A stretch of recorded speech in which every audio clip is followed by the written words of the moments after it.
gonna give you my card. The next part of the morning, we're going to be hearing from some of the Iowa State students who are involved in partnerships and projects with King and Malton students. And so you're going to hear from 3 different people today about what they are doing in the schools with them. And we're going to start today with, and by the way, if you can find the hat, it's somewhere around here. We'll make sure that you get into the hat. You're looking into the hat for the raffle drawing later. You'll have a chance. It's on the back table. It's on the back table. Great, thank you. So the first person we're going to hear from today, her name is Vashalice, and last year I saw a written piece from Iowa State on something I came in my email, and this young woman had won this entrepreneurship award here, and I saw what she was doing, and I'm like, I need to talk to her. And so I sent her an email and a message, and I introduced myself, and I told her a little bit about the program, and she said, yes, I'd absolutely love to hear more, and so we connected in a conversation, and the rest is history, and you'll get to hear from her right now. So, Michelle.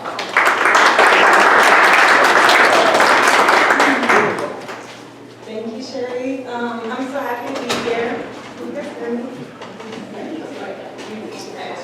So my name is Vashalice. I'm a senior in marketing, and I have a minor in merchandising and design.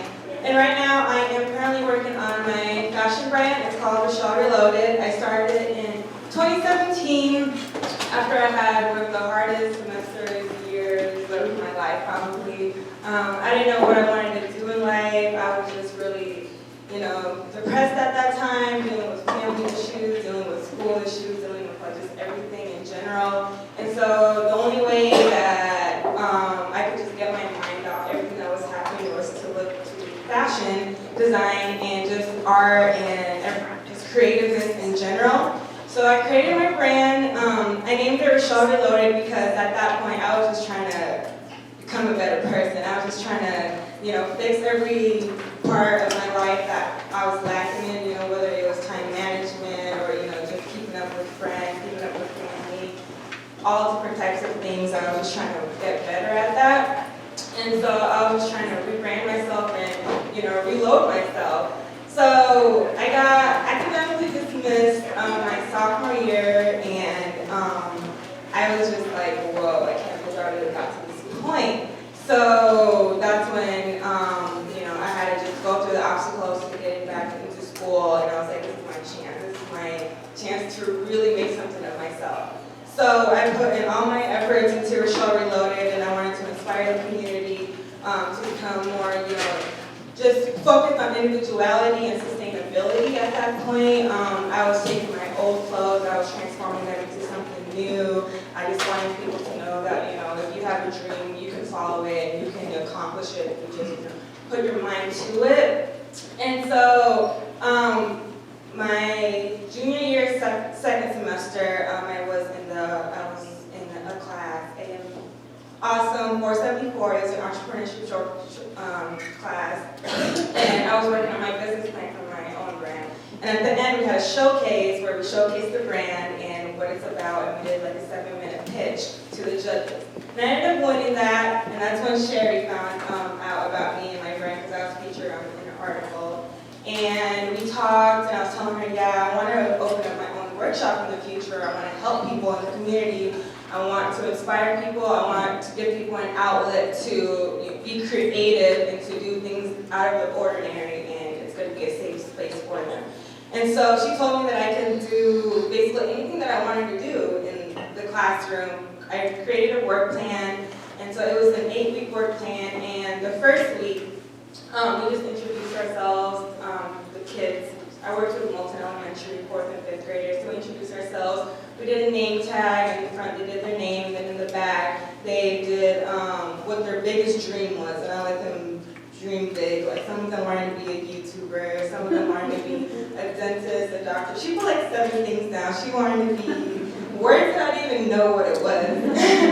And I was like, wow, okay, these kids really, they have big dreams. And so the next week, we did a vision board, and actually we did a mood board. And so the mood board, I wanted them to think of a mood, whether it was calm or sad or happy. pictures and they put it on a canvas board.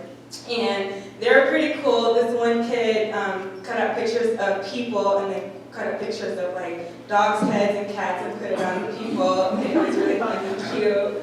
Yeah, right there. And then the week after that, we did vision boards, and then the vision boards, I made them think of, how they wanted to, where they wanted to see themselves in the future. And so they cut up pictures of, like, one person wanted to be a shoe designer, she cut out a whole bunch of shoes, put it on a canvas. Another girl cut out like jewelry, she wanted to have nice jewelry, and like, just things like that. And then the next week we did a customer profile. So I wanted to think that, since this is a branding class, you have to brand yourself. So what type of people do you want to attract? And so a lot of people, well, that class didn't have that many people because it was a holiday, I guess. And but the kids there, they wanted somebody who was kind, somebody who was hardworking, like their mother. They wanted to attract people who are creative, people who are funny, and that was a really interesting thing to see that, kids are aware of the people who are around them, and they want to be around people who inspire them, who encourage them. And then the week after that, we did this is leading into our last day. And so I wanted them to design their own t-shirts. And so I printed out t-shirt templates and they designed their own t-shirts, and that was pretty creative. This one guy drew a dragon. I don't even know how, but it was really amazing. Another girl did, they did like acronyms, they did their names and then words that described them. And then others did like an avocado shirt, they showed avocados. It was really fun. So we have one more day. Next week, we're going to actually do the t-shirt designs. They have fabric paint and brushes and all that. And so really excited to see how the end of this program turns out. And yeah, thank you guys for listening.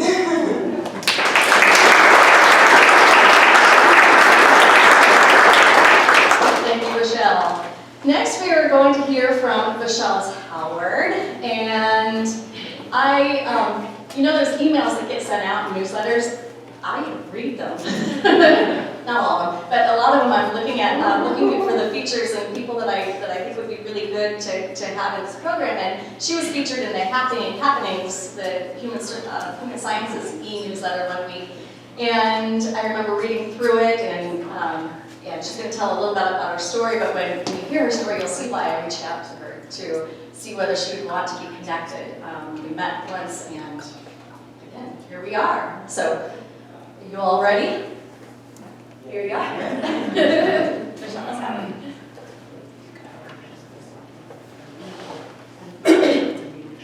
It's up to you. It's up to you.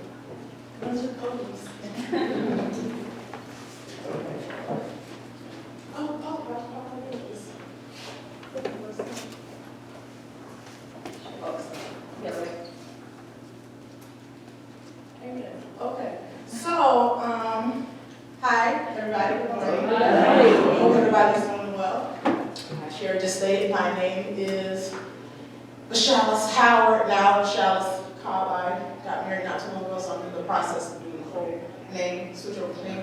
But I am a graduate student here at Iowa State University in the School of Education with the emphasis in social and cultural learning in their master's program. Stephanie Snyder's always out there in the crowd. We are the only two people in our cohort, so we are few but mighty. So just us two together. And as I share my story this morning, I just want to kind of bring light to the narrative of, essentially, it says in the title, A Tale of Two Students.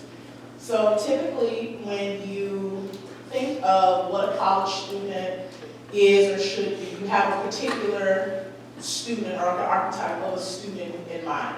So I like to call these students student A and student B. So when you think of student A, you think of somebody who is traditionally like a good student. So they have A's and B's, they come from a traditional family background, two-parent household. supported, they make great grades, they tend to make great positive choices, and they are fully prepared to take advantage of any opportunity that comes their way. And then you typically have what I would consider like a student B.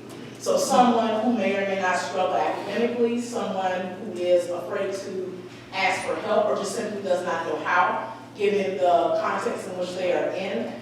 A student who may or may not feel ashamed of their upbringing or how they were brought up with their home life. And someone who may or may not struggle emotionally, isn't super motivated in school and things of the like. Now, just to be clear, you can easily find a student who's a mix of both of these. You know, there's nuance in all of this, but when you're looking at kind of like the archetype, when we present to our elementary and middle school and high school, you tend to push a particular type of student that you want them to be when they go to school. You want them to be student A. So I'm going to speak about why both students matter and how you can be one and easily sort of shift into the identity of the other given your circumstances. So I'm going to use myself as an example. So currently right now and going forward, I am student A. So I'm a second year master's student in education, social and learning. I'm super involved here on campus. I'm with ISU for You Promise. I am a member editor at large for the Journal of Critical Thought and Practice. I'm the social chair for the Black Graduate Student Association and a card-carrying member of the Children's Literature Association. If you haven't noticed, my research interest is Black children's literature, so love that organization. I have a Bachelor's of Science in Sociology from Florida State University. I'm a former Peace Corps volunteer. I volunteered in Uganda, Africa as a literacy specialist and an English teacher for 2 years. Hence why my name changed not too long ago. Got married while I was over there. And I've recently been accepted into a PhD program at Florida State University, so I will be the first in my family to obtain a PhD degree.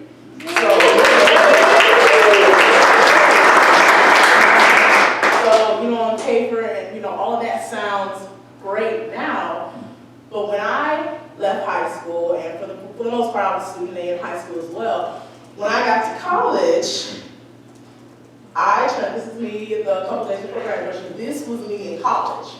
I graduated from my undergrad program from Florida State University with a 2.1.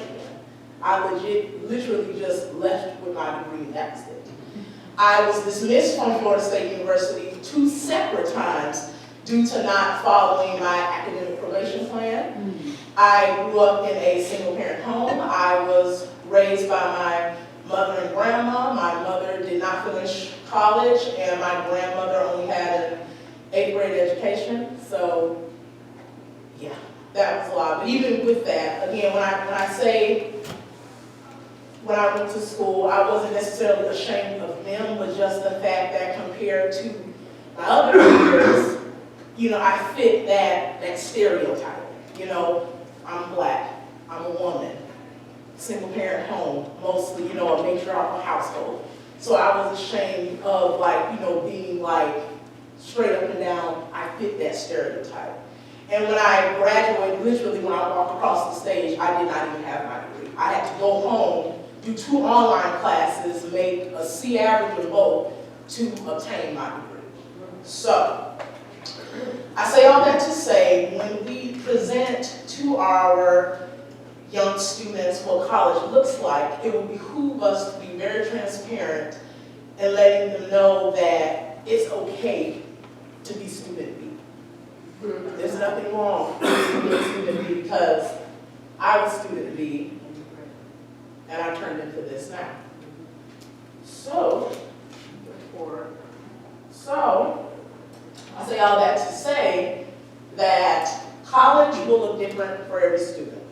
And that goes back into what I just said. We want to make sure that we are very transparent about how we present college. Yes, tell them about the opportunities that they will have. Yes, tell them how wonderful it is and how the world will open up for them through a college education. All of that is true, but we need to also be very transparent about the things, you know, the obstacles and the issues that they may face being students of color, being students from a lower income bracket, being students with a different gender identity. We need to let them know about those struggles and then letting them know, properly prepare them to where when they do go into higher education, they can miss some of the pitfalls that I have faced, because I had to learn all of that through trial and error.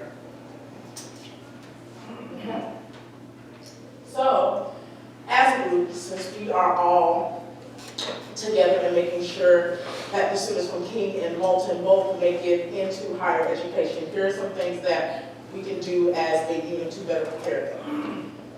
So, one of the things that I do is I participate with the Battle of the Books competition at King Elementary School. So those of you who don't know what Battle of the Books is, it's an academic competition. Think of it like a book trivia competition. They are assigned 40 books, and the team as a whole, anywhere between a team of 6 and 5 students, they are to read the books, gain all the information they can from the books, and when we go to competition, the judges ask them questions, they answer. Whoever answers the most questions correctly wins. So fairly straightforward. So this competition encourages reading and literacy growth, and I say that as somebody looking in and as somebody who competed in Battle of the Books when I was their age. I was in 4th grade and I competed in Battle of the Books, and we came and we wiped the floor with everybody. That's what we do. So it definitely encourages reading and literacy growth, because you have to retain and gain a lot of information in a short amount of time. So it will push you a lot further than what you ever thought you could go literacy-wise. It builds teamwork and leadership skills in students, and teaches students to think as a unit and better as an individual. So it's one thing to think by yourself, for yourself, on your own, but it's a whole another game ball to think as a unit and think cohesively. So this competition does a lot of that. And it also allows students to see the value of academic competition. So again, going back to stereotypes, when you think of competition with Black and brown students, you tend to think of NBA, NFL, sports of any kind, which they have their value, and there's nothing wrong with participating in physical competition. But within that same vein, we also want to stress how important it is to be competitive and slick and tenacious when it comes to academics as well too, and the value in that. So, I think we missed this slide. Did we miss this slide? Yes. Yes, one? We missed this slide. This one? No, not that. Sorry. Yeah, we missed the slide. It's okay. I'll talk the slide out since I have it on my phone. See, multitasking. So, the slide should say, what can we do as community members to assist these students? So one, we need to cater to and fully support students A and students B. So it's one thing to really support, push for good grades and everything of the like, but we need to make sure that we also support students who don't fit that particular mold of the ideal, quote-unquote, ideal student that we like to see. We need to also be positively transparent about the portrayal of college and what that may or may not look like for students of color, students who have different identities. So we want to be very transparent in that as well too, because college is going to be different for me as a Black woman compared to somebody who is privileged when it comes to their skin color or their socioeconomic background and things of that nature. So we need to be very transparent about that. We need to also create a safe space for students to fail and triumph as well too. So let them know that just as we celebrate the triumphs, we want to celebrate the fails as well too, as a springboard for growth and for them to be better rounded individuals. And we need to also emphasize the value in not being the quote-unquote perfect student. Because as, as Shamara stated earlier, all of our students have gifts. So they may not necessarily have a toolbox or a wheelhouse in one area, but they may definitely strive in something else. And we want to also uplift that as well too. And volunteer. This is why we're here with ISU for you promise. So you want to be the change that you wish to see. And a lot of what we do, what we talk about, what we advocate for, it's great when we're in this room, we're talking about it amongst ourselves, but we need to put the action behind the words. So definitely volunteering as well too. And also tell your personal story and be transparent in that. So just like I did, I could have easily stuck with, I'm a student here, I'm doing well, but I feel that it is more valuable to talk about that in combination with where I was. So you can see the growth and value that learning as well too. So, now we're here. What ISU for you promise means to me. So, my chair stated she saw my picture, my wonderful picture, saw it in an article and she reached out to me and I was really shocked because I didn't think anybody read those. So it's nice to know that chair does. So she reached out to me and she was like, I read your article, I love what you're all about, would you be interested in, having a tete-a-tete with me about this program that I, help run called ISU for the Promise. And B, because, I enjoy being in service, being involved, took her up on it, and obviously I'm here in front of you today, so clearly I like what I do, so there's that. But specifically, these things come to mind, so I think of community. So for ISU for You Promise, it's not just here at Iowa State, it's literally a web of people. And this isn't even just what we see here in this room, it's far more that's spread out across the community, across the state, across ISU as a whole. So definitely it's a huge community, and having that community available is crucial to making sure that our students get the best care and support that they can. Also, accomplices. So, me personally, I like the word ally because it tends to be focused around the verbal aspect of like, I support you, I believe you, and all those things are great. But we need accomplices. We need somebody who does that and also works beside you and does the work. So that's what the accomplice does. They work with you, they verbally believe with you, they verbally work with you, they physically put their money, their time, and their resources behind what they believe in. So that is what ISU for You Promise represents to me, accomplices in this goal of making sure that the students at Kingdom Malton get to this level of higher education and continue to become better than what they already are. Also, growth. ISU for You Promise definitely celebrates growth. We want to see students advance from point A to point B to point C to point, like they want to see them progress, and they support that progress growth. They celebrate it no matter how clean or messy it looks. They celebrate it every step of the way. And lastly, love. They definitely represent that, and I see the love that ISU for You has for the students at Kingdom Malton and how much it is, again, an active love. It's not verbal, just verbal in nature. It's very active. So forgive me if you hear my voice kind of like waving off.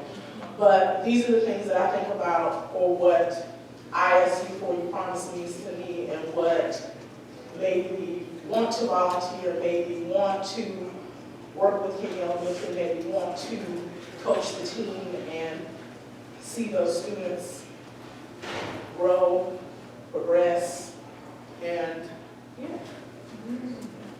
So that's it for me.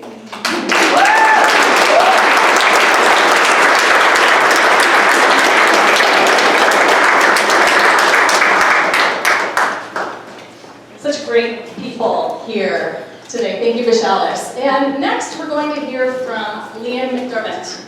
And I am really excited to hear him. Anytime that I have any kind of event at either of the schools, I can always count on physics and astronomy and Liam there. And yeah, let me tell it. You'll see right away again.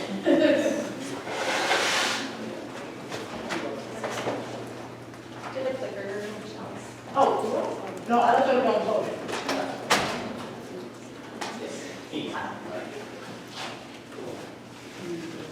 Cool.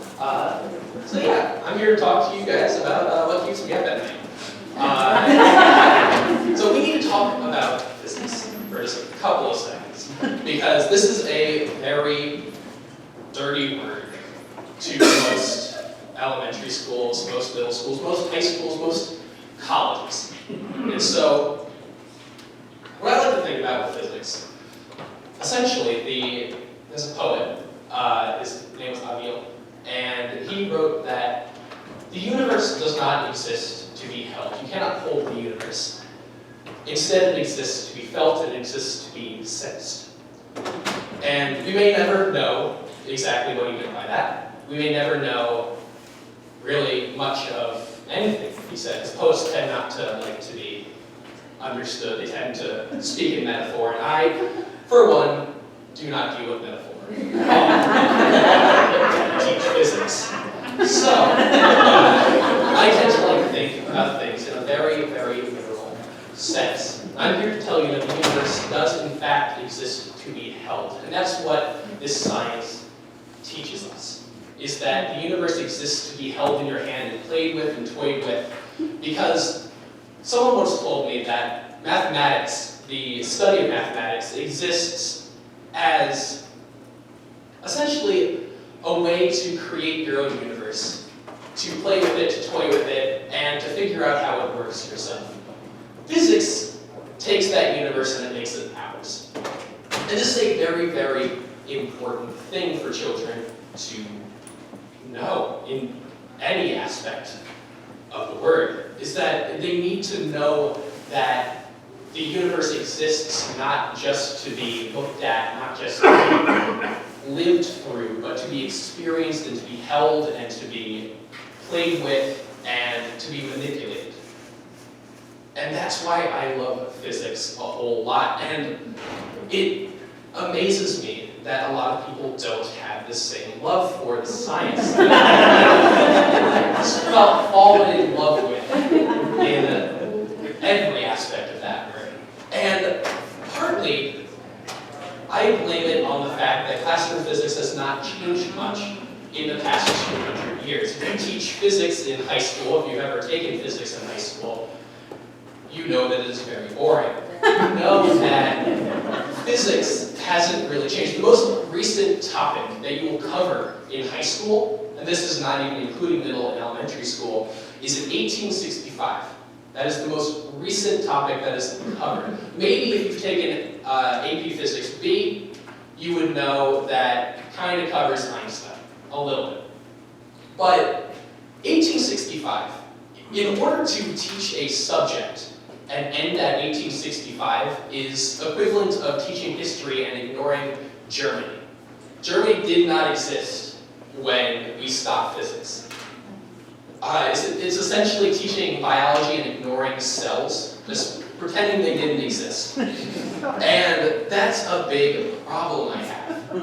And that's why I do the things that I do, because there is this very big disconnect somehow. That somehow we're teaching the science that's exploded since 1905, what we call Einstein's miracle year, and we teach it 40, 50 years before. And that's something alarming. And so I think my hypothesis I put forward is that this disconnect falls somewhere with the scariness of math, somehow. That we teach math, and we start with 1 + 1 = 2, 2 + 2 = 4, we move to multiplication, division, algebra, calculus, and so on, when, well, that's not what math is about. Remember how I said that math is creating your own universe and playing with it. Physics is just playing with this one. And so math is a very scary thing. Most people tend not to be that math literate. And that's okay, but it's not a scary thing because you don't need advanced math to understand physics in order to understand just how amazing physics is and how amazing modernness is. You don't need mathematics to understand that somewhere out in the universe, 2 black holes collided, and they created a wave, much like a water wave, that exploded throughout all of space and time, and we detected it using just some lasers. And it wiggled all of space by just about the width of a proton. This tiny, tiny thing. You don't need modern math to understand that we once took a telescope and we pointed it at a tiny little piece of space. It's essentially taking a drinking straw about 200 meters in length and looking at that tiny little piece of sky. And we found all these galaxies in just a tiny head of a pin. You don't need modern mathematics to understand that, well, this is what I work with in the lab. You don't need modern mathematics to do anything that I do. I mess around with lasers all day, and I use lasers to hold cells in place, and I watch how cell walls regenerate. You don't need math to understand that, well, you have a cell, and it shoots out a little bit of sugar, and then that's it. It regenerates it. And you don't need to know modern math to know that it generates a force, that it pushes a little bit. You don't need modern mathematics to understand what I was talking about outside. You don't need it to understand that, well, if you take a magnet and you take something that doesn't like magnets and you put them together, well, it's going to levitate. And you don't need modern mathematics to even understand the most complex of physics. To understand that we took two atoms and smashed them together to find all the different mysteries of the cosmos. And that's what I think ISU for you means to me, is that you don't need this modern mathematics to understand that that's beautiful. To understand that physics and the universe and everything inside of it exists to be played with. Children understand that the universe exists to be played with. And that's why I think we need to talk about physics just a little bit more. Sound good? Yeah.